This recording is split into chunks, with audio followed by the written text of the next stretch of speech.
Perkembangan dunia digital dari hari ke hari semakin terus berkembang. Dan tentu ini menuntut untuk kita langsung terjun untuk mempelajari dan mengetahui tentang era digital. Berbicara tentang era digital dan perkembangannya, jangan lupa kita juga akan menghadirkan program khusus informasi seputar Universitas Gunadarma.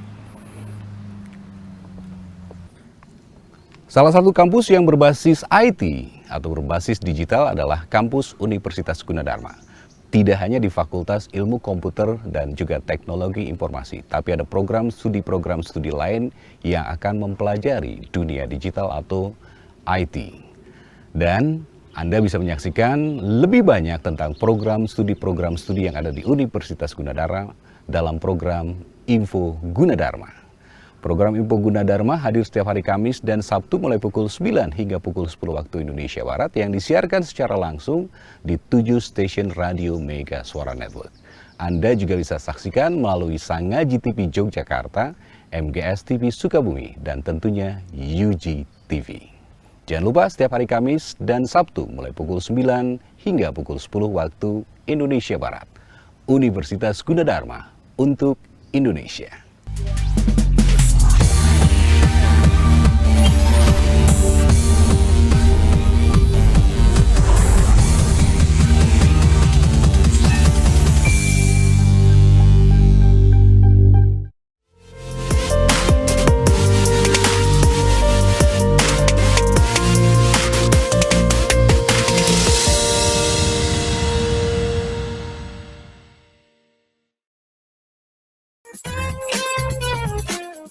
Assalamualaikum warahmatullahi wabarakatuh. Selamat pagi sahabat Tiga Suara. Pagi ini kembali bersama Adriana Ruri di acara Info UG. Seperti biasa setiap hari Kamis dan juga Sabtu dari pukul 9 sampai 10 waktu Indonesia Barat, kita akan mendengarkan informasi seputar Universitas Gunadarma. Dan kali ini juga bersama Alvin Permadi di UG TV ya. Dan juga ada narasumber kita Dr. Masoda SEAK MMSI MIKOM CA. Beliau adalah dosen Fakultas Ekonomi Universitas Gunadarma. Tapi sebelumnya saya sapa dulu sahabat Mega Suara yang ada di Bogor, Serang, Sukabumi, Kuningan, Indramayu, Sanakadang, Kulon Progo, Kawan Kota Perak, Yogyakarta, dan juga Anda yang mendengarkan lewat UG Radio atau streaming kami di www.megasuara.co.id, dan Anda juga dapat menyaksikan langsung di MGS TV, UG TV, dan Sangaji TV. Pagi hari ini kita langsung menuju ke Alvin Permadi di UG TV. Halo, selamat pagi Alvin. Selamat pagi Adriana Ruri. Semangat dong ya hari ini. Semangat dong. Masih puasa kan? Bentar lagi lebaran soalnya. Oh iya, silakan. Baik, terima kasih Ruri dan juga teman-teman di 7 stasiun radio Mega Suara Network. Apa kabarnya?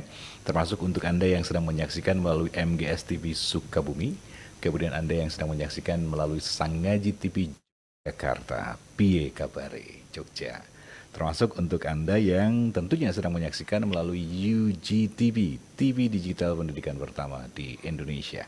Hari ini kita jumpa lagi dalam program informasi seputar Universitas Gunadarma. Dan hari ini kita akan membahas tentang Fakultas Ekonomi dan tentunya pendaftaran mahasiswa baru di Gunadarma tahun ajaran 2025-2026. Narasumber yang tadi sudah dijelaskan sama Mbak Ruri adalah dari Fakultas Ekonomi, Ibu Dr. Masoda SEAK MMSI MIKOM CA. Bu Masoda.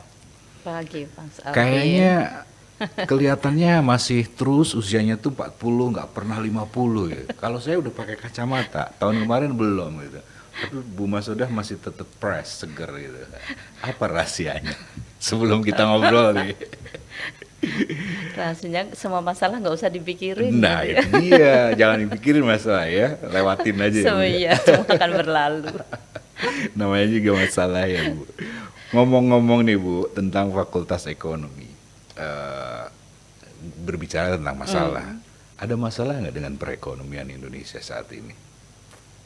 Iya, semuanya sih pasti ada masalah, nggak ada satupun kehidupan ini tanpa masalah. Iya. Tapi Mbak, kalau menurut Ibu dari perkembangan ekonomi yang sekarang, memang kalau ganti pemimpin memang agak-agak berubah juga ya. Kemudian situasi dunia juga berubah gitu kan. Nah, kalau menurut Ibu untuk tahun ini gimana? Yang pasti ada perubahan cara pandang itu ya. cara pandang yang berbeda. Kemudian ini yang secara ekonomi ya inflasi pasti ya terjadi, apalagi kita di bulan-bulan Iya. Ramadan, kebutuhan tinggi sekali, itu pasti terjadi inflasi. Tapi secara global memang kondisi ekonominya kan tidak begitu bagus secara global ya. Secara Itu global. terlihat secara global. eh, saya jadi ingat gitu tahun 2024 sebelum Presiden Jokowi itu menyampaikan bahwa kondisi Indonesia tahun 2026 gelap, buruk, dan saya kebetulan lihat ya di TV beliau menyampaikan itu. Iya. Dan rasanya ini mungkin tidak se ekstrim itu, tapi bisa berjalan tentunya. Sekali lagi perkembangan kita kan tetap disupport sama UMKM yang luar biasa gitu ya. Kita tetap bergantung meskipun tingkat ketergantungan pendapatan daerah pendapatan daerah maupun nasional itu tidak setinggi tahun ketika kita punya krisis moneter tahun 97, di mana UMKM itu mencapai hampir lebih dari 30% mereka menopang ekonomi nasional. 30%. Iya, lebih. Dan saya baru memahami ada beberapa koperasi yang mensupport UMKM. Pemerintah pun juga heran, ini sebenarnya siapa sih yang bisa menggerakkan ekonomi kecil itu. Oke. Ternyata ada beberapa koperasi di daerah yang bisa mensupport ekonominya sederhana. Mereka memberikan pinjaman siapa yang mau berbisnis di pasar. Mereka akan melakukan secara syariah, mereka mengambil sanggupnya bayarnya berapa. Jadi secara rutin berapapun dibayar, dan itu unik sekali gitu. Dan bertahan sampai sekarang gitu. Oke. Iya, ada satu koperasi yang luar biasa bagus gitu. Oke. Artinya boleh nggak kita bilang bahwasan solusi nih bagi masyarakat yang saat ini mungkin sedang bingung dengan suasana perekonomian, boleh nggak kita mengatakan cobalah untuk melakukan atau menciptakan usaha kecil menengah gitu? Iya, betul sekali. Karena memang karakter dari usaha kecil menengah itu kan relatif simpel ya, simpel dalam arti pada saat seperti Lebaran ini yang dibutuhkan apa sih gitu. Modalnya mereka nggak perlu besar kalau untuk skala kecil. Oh, kalau pas puasa jualan takjil.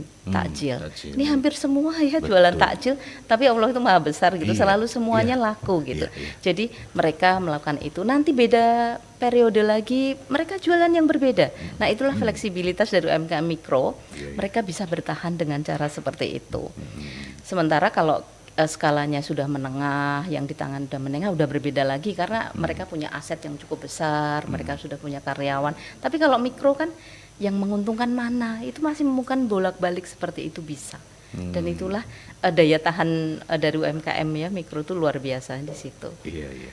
Kalau misalnya nih Bu ya, teman-teman yang ini kan lagi ada pendaftaran mahasiswa baru, calon mahasiswa Gunadarma kemudian memilih ke Fakultas Ekonomi, apapun itu jurusan. Iya. Apakah juga akan mendalami permasalahan kasus per kasus misalnya, kayak yang tadi Bu Mas sudah jelaskan? Iya, kebetulan kan kalau untuk UMKM sendiri kami di Gunadarma punya ya. Oh, ada. D3 bisnis kewirausahaan. Kemudian kegiatan-kegiatan untuk meng-create mahasiswa supaya bisnis itu banyak loh Mas. Serius? Iya, kita punya istilahnya lembaga sendiri untuk menangani mahasiswa yang memang tertarik dengan bisnis, dan ada pendanaan. Kita dapat pendanaan dari pemerintah. Serius lagi? Iya. Diberikan dana? Iya. Dan terkait dengan ini, bahkan kami di Fakultas Ekonomi itu kan punya UPZ ya, untuk ekonomi syariah itu kan punya UPZ, unit pengelola zakat di bawah Basnas. Dan kita ikut memberikan modal bagaimana mereka supaya terus berkembang gitu. Nah, ini contohnya bahwa UMKM maupun bisnis itu bisa dilakukan, mereka belajar dari mahasiswa. Dan Kampus Gunadarma selain kita punya D3 kewirausahaan, bisnis kewirausahaan, kita juga punya kegiatan dan itu didanai pemerintah loh, luar biasa. Jadi karena menang apa namanya Lomba, proposal oh, ya iya, lomba iya, itu iya. kemudian mereka dapat pendanaan lumayan kok gitu. Dan ada beberapa tim dan kami akan memasukkan beberapa tim untuk kita danai untuk memanfaatkan supaya zakat ini lebih berdampak lagi kepada Itu ada program masyarakat. studinya. Program studinya kan D3 Oh, bisnis D3. kewirausahaan. Oh, Kalau mereka ada aktivitas di mana di semester ketiga ya atau semester ketiga sampai keempat mereka belajar untuk Oke, bisnis. oke. Dananya bergulir, diberikan dana, kemudian mereka latihan untuk bisnis supaya ini. Dan siapapun boleh tertarik. Kalau di Fakultas Ekonomi siapa yang tertarik ya silakan bergabung dengan lembaga yang di bawah universitas. Mereka bisa apa namanya mencari dana. Jadi biasanya mereka sudah cukup matang. Jadi udah beberapa kali mereka menjual produk, mereka juga berbisnis. Akhirnya dananya cukup besar, setahu sampai 25 juta. Wow. Kalau yang dari UPZ mungkin nggak begitu besar, tapi ini ada hanya tambahan dana supaya mereka lebih berkembang lagi. Oke. Harapannya sih lebih banyak lagi ya. Kalau sekarang sudah cukup banyak tim yang itu. Iya. Itu memang bukan program studi kewirausahaan, bukan ya, tapi bagian daripada program studi ekonomi di sana di D3 itu atau gimana, Bu?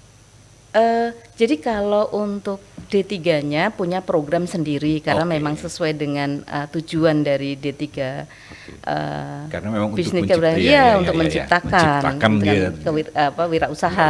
ya. Tetapi untuk secara keseluruhan fakultas di Universitas Gunadarma itu punya satu kegiatan mahasiswa di mana mereka silahkan beraktivitas bisnis untuk semua fakultas, bebas untuk semua fakultas yang memang sudah bisnis silahkan.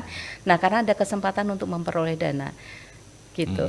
Dan kebetulan saya tahunya ya karena kemarin ketika di UPZ menyampaikan dari tim itu, Bapak Ibu bisa nggak kita diskusi bekerja sama ada jika UPZ bersedia, karena memang salah satu program dari UPZ adalah Mustahikpreneur gitu ya, Mustahikpreneur. Jadi ketika mereka oke, kita setuju, nah sebenarnya mulai Desember ini, kemudian kita ada seleksi sampai bulan ini kita masih nunggu karena kegiatannya aktivitas baru kita lakukan nanti di April. Oh, oke. Jika ada yang penasaran ini calon mahasiswa lagi penasaran, menarik dengan apalagi berbicara tentang perkembangan ekonomi, berbicara tentang inflasi dan lain sebagainya. Rasa-rasanya memang dari dulu hingga saat ini ekonomi itu selalu menjadi boleh dibilang primadona lah di mana-mana. Betul. Nah, kalau di Universitas Gunadarma, diploma 3 ada nggak ekonomi? Apakah hanya S1? Apakah gimana? Kalau baik itu bisnis kewirausahaan maupun S1 ekonomi, semuanya tentunya kita belajar mikro dan makro ekonomi. Oke. Karena itu kan basis ya, bagaimana kita akan menganalisis semua aktivitas secara internal maupun eksternal gitu. Nah, yang menarik lagi pada saat ini kan tadi disampaikan, saya mendengarkan wah digitalisasi dan teknologi dan digitalisasi gitu.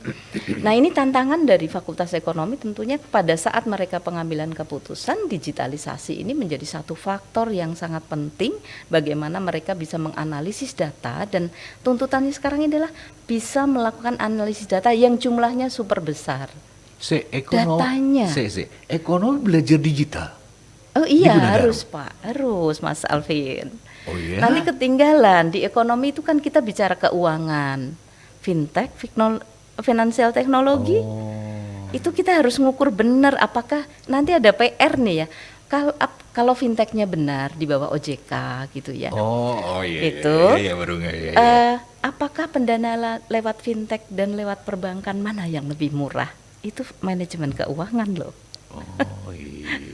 Dan itu kita harus bicara tentang teknologi, tentang fintech ya. Iya. Teknologi keuangannya. Oke. Kalau kita mau pemasarannya, di diploma 3 kalau kita jualannya masuk dari pintu ke pintu udah nggak zaman lagi. Kita harus pakai digital, Ini kayak kita sales dulu ya, Bu TikTok, ya. iya.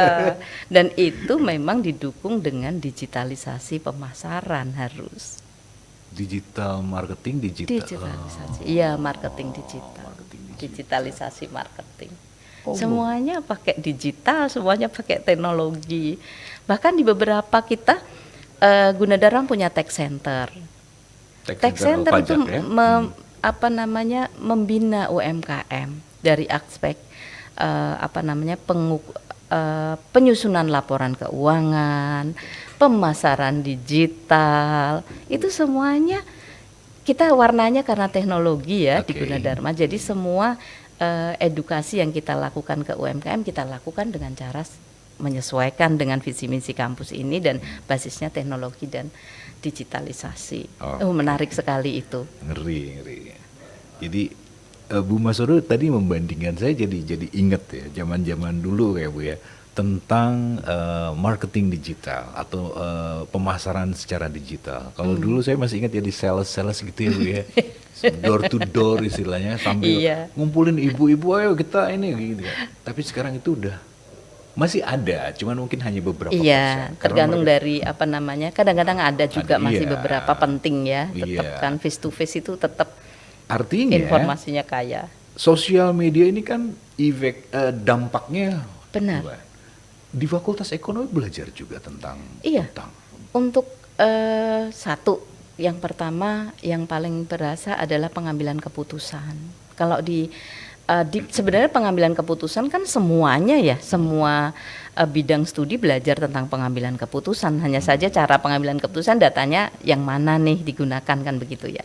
Kalau orang akuntansi belajar pengambilan keputusan itu pasti gitu. Kenapa? Ketika diminta untuk menganalisis bagaimana tren perusahaan, apakah dia akan mengalami kondisi yang buruk.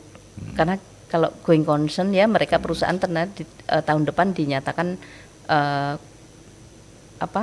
pilot gitu atau going concern, itu dia harus melakukan analisis data yang luar biasa loh, nggak boleh asal. Jadi kita data-data going concern itu nggak bisa nggak asal-asalan dibuat. Nggak bisa asal-asalan karena impactnya kan luar biasa juga ya. Betul. Karena ketika perusahaan dinyatakan, seorang akuntan menyatakan dia going concern, tertutup, ini impactnya ada pengangguran, kemudian investor yang nanti udah investasi di situ sahamnya nilainya turun, impactnya banyak sekali.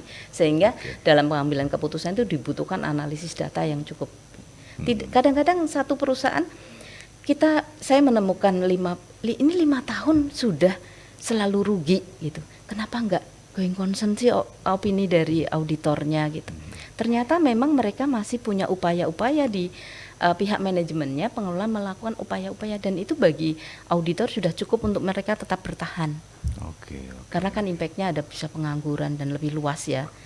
Jadi memang secara ketentuan seperti itu ya, PSAK mengatur bahwa ketika sebuah perusahaan mengalami krisis, kemudian mereka rugi beberapa tahun seperti kemarin saat pandemi, ternyata manajemen yang punya strategi khusus untuk selalu bertahan, bisa bertahan, itu udah bisa untuk sedikit tidak langsung diberikan opini going concern. Kita break dulu nih. Saya masih ada pertanyaan sudah. Tapi kita harus break dulu. Pemirsa dan juga pendengar, kita masih akan terus berbincang-bincang sampai selesai nanti. Ini baru satu segmen, masih ada 2 segmen bersama Ibu Dr. Masoda. Dan untuk Anda yang ingin mengetahui tentang informasi seputar pendaftaran mahasiswa baru, dari mulai proses pendaftaran, kemudian tes masuk, seleksi, dan lain sebagainya, Anda bisa ikuti sosial media dari pendaftaran mahasiswa baru Gunadarma di pmb.ug.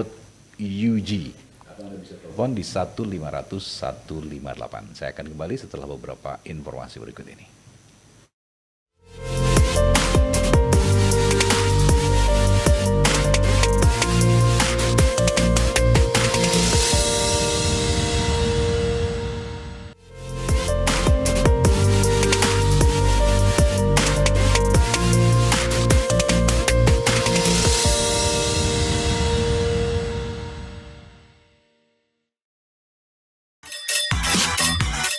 Ya baik, sahabat Tegas Suara, kita masih di Info UG dan masih bersama Alvin Permadi di UG TV dan juga narasumber kita Dr. Masoda SEAK MMSI MIKOM CA. Beliau adalah dosen Fakultas Ekonomi Universitas Gunadarma. Kita terhubung kembali dengan Alvin Permadi. Silakan Alvin. Baik, terima kasih Ruri dan juga teman-teman di 7 stasiun Radio Mega Suara Network, Sangaji TV Yogyakarta, kemudian MGS TV Sukabumi, dan tentunya di UG TV. Kita lanjut di segmen kedua dengan narasumber kita di kesempatan hari ini, ada Ibu Dr. Masodah SEAK MMSI MIKOM CA dari Fakultas Ekonomi Universitas Gunadarma. Oke, Bu Masodah, kalau ada teman-teman yang mau daftar dan bergabung menjadi mahasiswa ekonomi, ada syarat khusus nggak sih, Bu? Kalau masuk Fakultas Ekonomi, dia harus jago ngitung, dia enggak dong ya? Enggak ya? Yang pasti lulus gitu ya. Tapi ini ada yang menarik nih di pendaftaran di PMB bahwasannya kuliah itu bukan cuma soal hadir di kelas dan kumpulin tugas. Tantangan sebenarnya ada di cara mengatur waktu. Bener ya, Bu? Iya, betul sekali. Beda dengan SMA dong. Betul. Ya. Sibuknya sibuk kayak gimana sih, Bu? Kan berbeda ya, kalau SMA itu jam sekolah jam 7 gitu ya. Jam 7 mereka masuk, selesai jam 9. Kalau kuliah itu kan schedule-nya setiap mahasiswa berbeda-beda. Jadi mereka harus punya manajemen waktu yang bagus gitu. Oh, kalau saya kuliahnya ini hari ini. Berarti ada waktu mereka luang. Ada waktu lagi mereka harus praktikum, harus ada ini. Dan itu enggak terschedule setiap mungkin satu kelas bisa sama gitu ya. Tapi kan tanggung jawabnya sudah mulai, ini saya kadang-kadang satu kos misalnya mereka beda kelas. Kamu kuliah enggak? Loh, kok aku kuliah? Ya enggak bisa begitu, memang jadwalnya beda gitu. Nah, itu yang membutuhkan mereka harus memiliki manajemen waktu yang bagus. Terus ada lagi nih, Bu, kan ada program Sarmak ya saja. Betul. Itu lebih sibuk lagi atau lebih padat lagi atau gimana? Lebih sibuk lagi, lebih padat lagi, dan lebih bertanggung jawab lagi gitu ya. Ya. Ya, karena kalau kita bicara Sarmak itu kan mereka sarjana magister. Jadi pada periode selama 5 tahun, kalau S1 Gunadarma kuliah rata-rata S1 4 tahun, kemudian mereka fresh graduate misalnya langsung mau S2, tambah 2 tahun lagi 6 tahun kan ya. Tapi di Sarmak ini kita coba untuk melakukan proses perkuliahan yang dimampatkan sampai akhirnya sekitar 5 tahun mereka bisa memperoleh gelar double. Jadi yaitu yang 2 semester S1. itu hilang berarti ya? Karena bukan hilang gitu, karena mungkin lebih ya? padat gitu, Iya. lebih padat, dan kurikulumnya tentunya kita desain supaya mereka bisa memperoleh materi yang untuk memenuhi dalam kurun waktu 5 tahun untuk 2. Ada syarat khusus nggak untuk masuk Sarmak? Ya tentunya kita mesti melihat ya, kalau secara akademis pastilah ya, karena kita membutuhkan mahasiswa yang betul-betul tangguh di situ, tangguh dalam arti baik itu secara fisik, karena memang kuliahnya nanti mereka ngatur waktu, ini kosong setengah hari itu digunakan untuk mengerjakan tugas. Oh my God. Tugas untuk, karena kalau mereka sampai terhutang, ini kan nggak bisa besok lagi mata kuliahnya, dosennya beda lagi, tugasnya berat lagi gitu. Dan tugasnya tentunya kita sudah desain juga ya, apa yang harus mereka lakukan gitu untuk supaya ketika 3,5 tahun mereka kuliah lanjut itu udah siap secara usia juga, secara emosi juga ya, bahwa mereka sudah S2 gitu. Nah, ini desain-desain seperti itu, dan tugas-tugasnya yang ini sepertinya yang tugasnya yang berat ya, karena kita harus membuat mereka dengan dimampatkan itu kan berarti padat juga. Materi kuliah, bagaimana nge-link dengan link and match dengan semua kebutuhan, di mana kita ngejar 2 semester tadi gitu ya, supaya tetap terpenuhi gitu. Nah, inilah yang membuat mereka harus manajemen waktunya berbeda. Kemudian secara nanti nilai raport juga kita pertimbangkan tentunya, apakah mereka sudah memiliki prestasi studi yang bisa, kan kadang-kadang prestasi studi turun naik atau apa gitu ya. Jadi kita mesti pertimbangkan seperti itu. Karena tantangannya secara studi memang cukup berat. Mereka kan harus kreatif juga. Nah, ini yang memang akan kita tumbuhkan gitu ya. Bagaimana mereka berpikir secara kritis. Apapun juga gitu, berpikir secara kritis, baik itu S1 maupun Sarmak maupun program reguler biasa. Itu tetap nanti kita harapannya mereka bisa berpikir secara kritis. Mereka bisa membedakan antara data dan opini. data dan opini agak-agak jadi mereka harus nggak boleh kabur ya. Kalau opini nggak boleh. Beda tipis. Ya kalau opini kan berbeda ya. Nah itulah yang harus mereka pelajari supaya mereka memiliki daya pikir kritis, kemudian dalam pengambilan keputusan menjadi lebih bagus, gitu. Karena memang tantangannya kita kan di situ ya Mas. Iya, betul. Misalnya di semua bidang itu butuh riset. Makanya adik-adik ini semua kalau mau masuk ke perguruan tinggi selain dari manajemen waktu, kita harus berubahkan polanya. Kita harus belajar riset. Dari riset itu nanti kita bisa melakukan analisis data. Dari data bisa kita mengambil keputusan. Sehingga pengambilan keputusan itu harus based on data. Nggak boleh supaya tepat gitu. Nah ini yang menarik kalau di kampus Gunadarma kan kita punya superkomputer yang akan mensupport mereka dalam pengambilan keputusan. Karena pengambilan keputusan tuh data yang akan diambil tentunya kan banyak ya. Nggak satu dua. Nggak cuma satu dua. Dan itu ya alhamdulillah kampus Gunadarma memiliki sarana itu gitu. Orang ekonomi, mahasiswa ekonomi juga akan menggunakan. Iya karena kan tuntutannya bahwa mau akuntansi, pengolahan data pakai ERP, dia semuanya based on teknologi informasi, datanya juga banyak. Itu akuntansi, proses akuntansinya, proses penyusunan laporan keuangannya sudah seperti itu. Kalau manajemen keuangan, pengambilan keputusan investasi, mereka juga data. Pengambilan misalnya tadi ya fintech, jadi harus banyak pilihan, mereka harus pakai analisis data. Apakah pemasaran nggak pakai analisis data? Pasti pakai.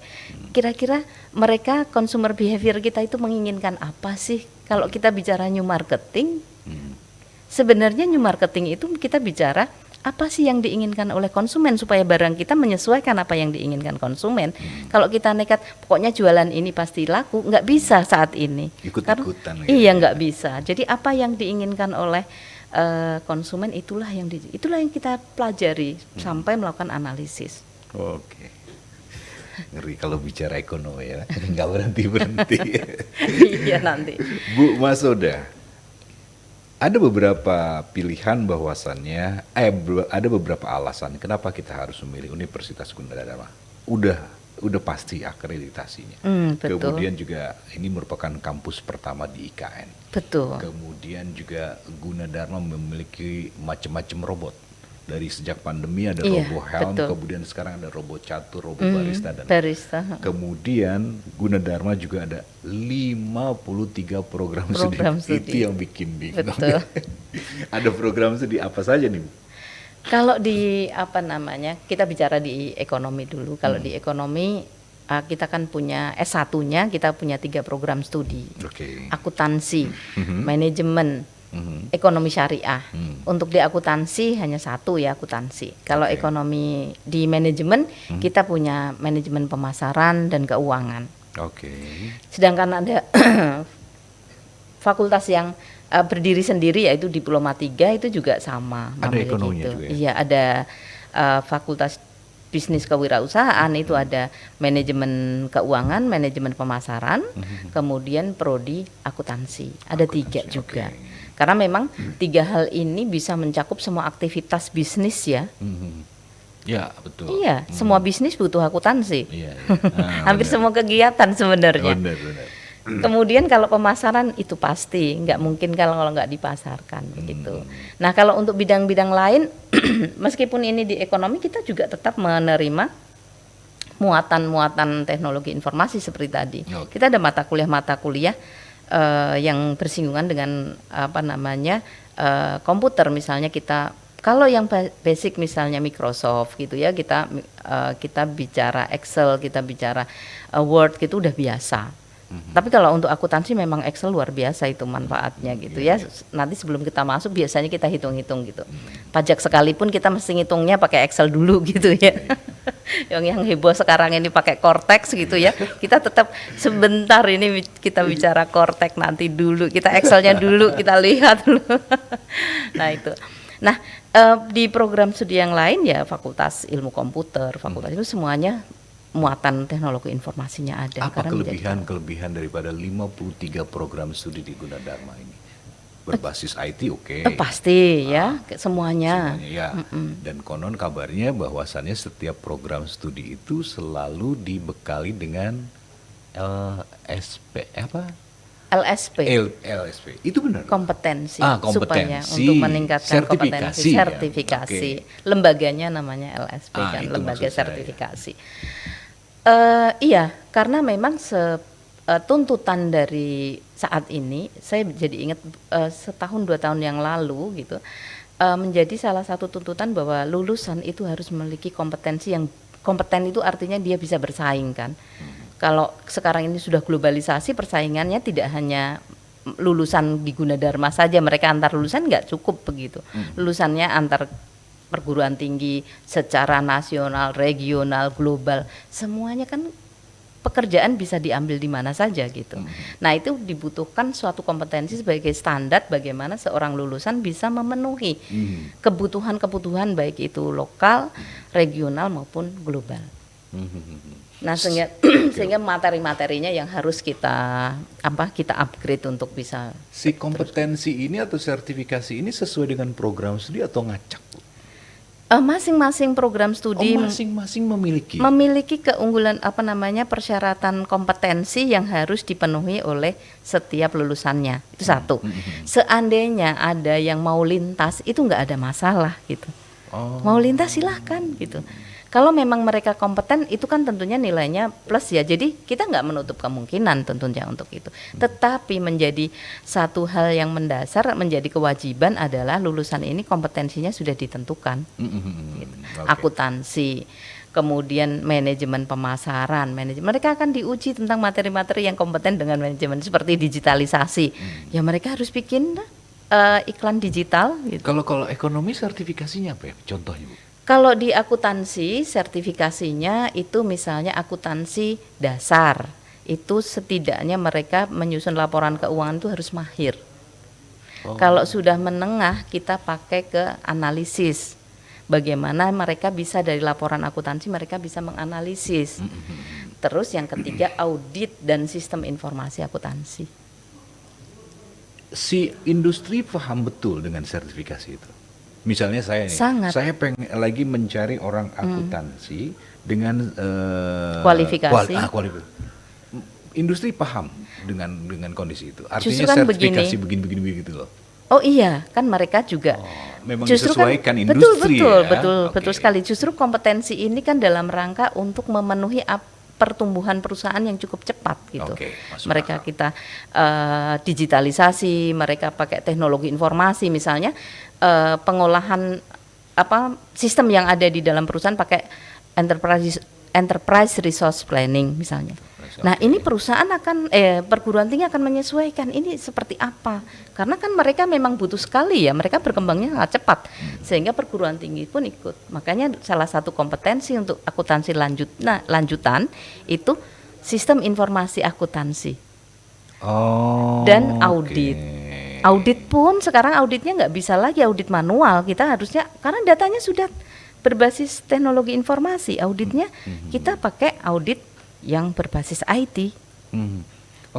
Kalau untuk mendapatkan gelar AK sama CA ini kan agak-agak asing bagi orang umum. Tapi kalau orang ekonomi paham betul ini adalah akuntansi dan lain sebagainya.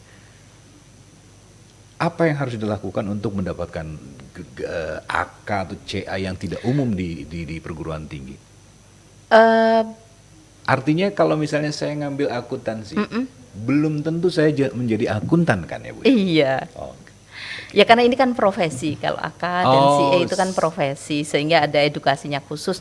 Sebenarnya tidak perlu ada pendidikan langsung juga boleh. Kalau dia sanggup berarti langsung ikutin aja tes-tes yang diselenggarakan oleh IAI. Langsung ikut tes kompetensi tadi, sertifikasi dasar, menengah, lanjut.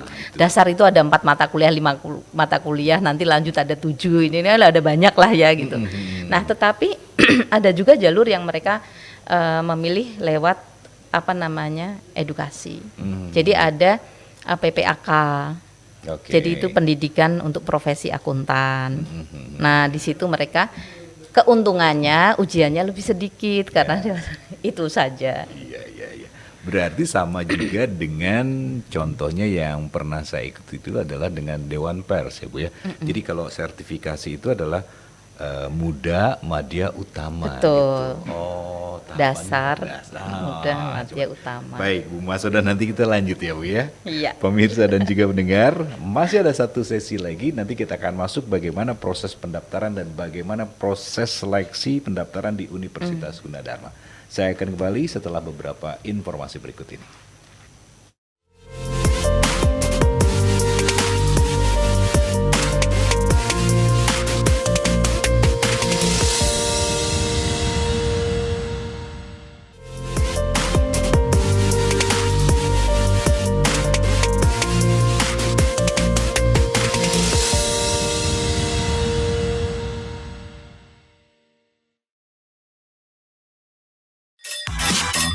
Ya baik, sahabat Ega Suara, kita masuki sesi terakhir dan masih bersama Adriana Ruri. Kembali saya ingin menyapa juga sahabat Ega Suara yang ada di Bogor, Serang, Sukabumi, Kulon Progo, Kuningan, Indramayu, Radio Kota Perak, dan juga pendengar UG Radio, serta yang sedang streaming di www.megasuara.co.id, pemirsa MGS TV, UG TV, dan Sang Haji TV. Balik lagi kita akan berbincang kembali bersama narasumber kita yaitu Dr. Masoda SE AK MMSI, MIKOM CA. Beliau adalah dosen Fakultas Ekonomi Universitas Gunadarma. Silakan kembali Alvin. Baik, terima kasih Ruri. Bu Masoda, tahun ajaran 2025-2026 ini sudah mulai berarti ya. Kalau tahun kemarin masih ada pendaftaran boleh dibilang hampir 100% online. Tapi ada juga masih melayani dengan pendaftaran offline untuk regulernya. Kalau tahun ini gimana, Bu? Ya, tahun ini tetap Tetap kita sama ya? akan melakukan jalur pendaftaran lewat online dan offline. Ya, apapun juga kadang-kadang memang masih ingin ya Iya. mendaftarannya Bawa. sambil jalan-jalan ngabuburit begini, diantar lihat ibunya, kampus, bapaknya gitu ya. lihat kampusnya, tertarik di mana. Itu memang kadang apa sambil ngabuburit aja lah, Iya, seneng foto-foto banget gitu, udah bapak suka ya. ibunya. Iya. Dia mau kuliah bapaknya, Iya. ibu apa anaknya gitu. Itu biasa sampai Biasa. sekarang Itu gitu. saking sayangnya dan Saking pedulinya. sayang betul. Kalau Karena masa depan anak-anaknya, iya. Kalau seleksinya ada berapa jalur? Kalau untuk seleksi kita bisa, kalau mau tes langsung tadi juga bisa Oke. online, kemudian bisa juga lewat jalur raport. Nilai Ya, raport, kalau oke. untuk jalur raport ya dia akan masukkan beberapa nilai. Ada yang wajib itu matematika, bahasa Inggris, dan bahasa Indonesia itu wajib. Dan ada 6 mata kuliah yang mata pelajaran ya, mata pelajaran dengan nilai terbaik silahkan untuk dimasukkan. Kalau ke menurut dalam Bu aplikasi. Masoda, prosedur seleksi masuk, tes seleksi, nilai raport, nilai UTBK, mana yang paling pilihan terbaik si calon? Nggak bisa ya. Kenzi itu betul, Ah, Kenzi enggak. itu Kenzi karakternya bener. beda-beda. Bener, Betul. bener. Kalau yang pengennya simple, dia maunya di rumah bisa dilakukan di mana ya dia pakai online selesai semuanya itu, gitu kan. Tetapi apalagi yang sederhana ya kita masukkan, simple sekali kita masukkan raport semuanya sudah ada, udah gitu. Kalau Kalau yang tes memang mau itu? tes dulu ya pakai tes, ada kita schedule. Online juga? Online. Tesnya tesnya. online? Online. Oh. Tapi tetap kan mereka ada sesi waktu tertentu yang benar-benar terikat ya. Kan kalau mereka mau masukkan raport kan nggak terikat, kapan saja dia bisa masukkan raport. Oh. Tapi kalau tes kan kita schedule. Ini jadi terikat oleh waktu, jadi mereka Kalau akan online, tes online itu ada yang panitia yang ngawasin gitu? Oh iya, pasti. Oh, ada ya? Pasti. Oh, saya kira tinggal online nggak ada yang Iya, tahu. Oh, enggak. enggak ya.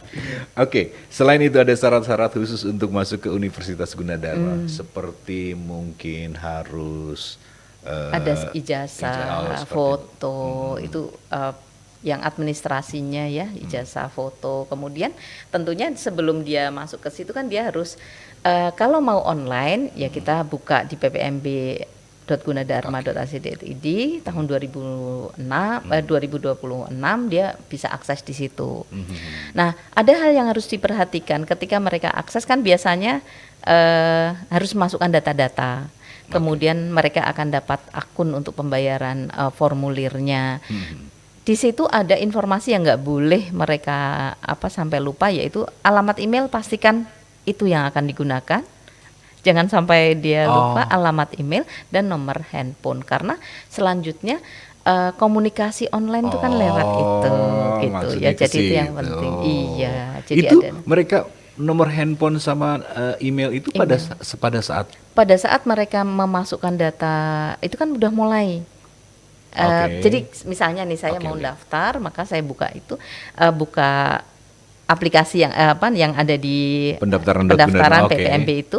Kemudian saya akan masukkan data untuk dapat formulirnya dulu kan. Tapi untuk bisa dapat formulir kan saya harus masukkan data, nama, alamat email. Jadi ini. jangan ngasal dong ya pada saat registrasi Justru berarti ya. itu Oke, mulai dari buka itu baru pertama karena data yang diinginkan yang kunci dulu, terus setelah itu baru ketika formulir sudah diberikan baru kita akan mengisi langkah selanjutnya tadi seperti foto, kemudian ijazah dan syarat-syarat yang lainnya seperti Oke. raport kan nggak bisa langsung kan, ada periode. Jadi diverifikasi dulu tentunya untuk formulirnya. Dari kebanyakan mereka yang dari tahun lalu ya, Bu, yang sudah melakukan pendaftar, banyak yang suka, nggak banyak sih, ada yang mengatakan, oh saya gagal pendaftaran, itu sering-sering ada banyak yang komen.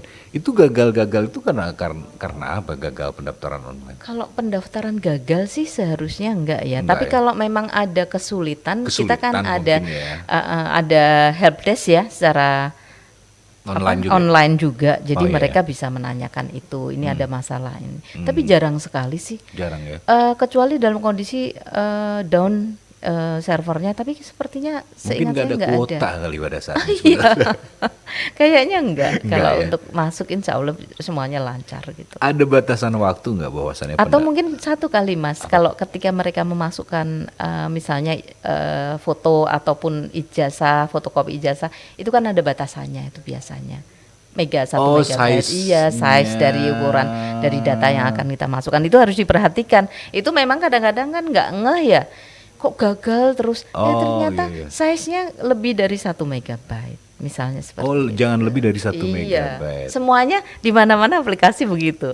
Jadi kadang-kadang orang iya. yang nggak begitu. Nggak kebayang Perhatian. kan ribuan yang daftar, Iya. satu orang lebih dari 1 megabyte ya. Kadang-kadang begitu data itu selama Oke. satu data dimasukkan kalau ada ukuran yang harus sesuai. Sampai kapan pendaftaran ini dibuka? Pendaftarannya jadi begini, kalau kampus Gunadarma memang kalau pada Kan kalau kampus lain tertentu Ibu ya, ada gelombang 1, betul, gelombang 2, gelombang betul. 3 gitu. Gunadarma tidak melakukan mekanisme itu, tetapi ketika jumlah mahasiswa sudah cukup sesuai target, ya sudah kita akan close. Jadi segera aja, segera jadi saja. ini misalnya Maret. Mm-mm. Close itu karena apa tadi? Langsung close itu apa? Iya, kalau memang kapasitasnya kan kita nggak mungkin kan kita punya kapasitas tertentu ya kan nggak semuanya harus kita terima gitu terus mereka kuliahnya bingung kan kasihan. Tapi Nggak- kan kampusnya banyak. sekalipun kampus banyak tetap kita akan menghitung kapasitasnya. Maksudnya kalau mereka milih di Depok kapasitasnya ada ini sudah Oke. penuh ya penuh. Mereka kalau memang misalnya di lokasi tertentu belum tentu mereka setuju mau nggak kuliah di sana. Oh, tapi Di kalau lokasi misalnya itu. di Depok udah penuh, direkomendasikan ke Kalau bersedia Kalau makanya bersedia. kami Oh. menyampaikan bahwa untuk pemilihan lokasi yang membuat itu tutup adalah kapasitas begitu. Jadi segeralah mendaftarkan supaya kapasitasnya masih tersedia kan begitu. jangan mentang-mentang kuliahnya juga masih lama gitu ya Bu ya. Oh Kan iya, September, tapi kan kapasitas betul. tadi.